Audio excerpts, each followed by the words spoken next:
যারা মসজিদে গিয়ে মসজিদ কমিটিকে পদত্যাগ করতে বলেছে। আমরা বিশ্ববিদ্যালয় ভিত্তিক শুধু কমিটি দিয়েছি। বাংলাদেশের বিশাল একটা সংখ্যা আমরা এখন দেখতে পাচ্ছি।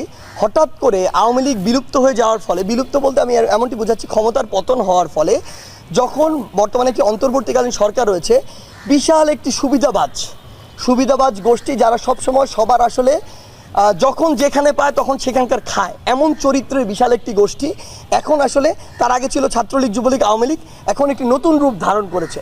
নতুন রূপটি হচ্ছে তারা ভুয়া সমন্বয়ক সহসমন্বয়ক হয়ে উঠেছে, ভুয়া আন্দোলনকারী হয়ে উঠেছে।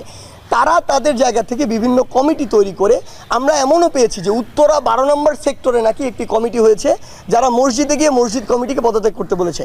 অথচ আমরা বিশ্ববিদ্যালয় ভিত্তিক শুধু কমিটি দিয়েছিলাম আমাদের জায়গা থেকে, শিক্ষা প্রতিষ্ঠান ভিত্তিক। সেই জায়গা থেকে এই মানুষগুলো তাদের ব্যক্তিগত উদ্দেশ্য হোক, কিছু রাজনৈতিক উদ্দেশ্য, সেগুলো বাস্তবায়নের জন্য এমন কিছু কাজ করছে যেগুলো অপ্রত্যাশিত।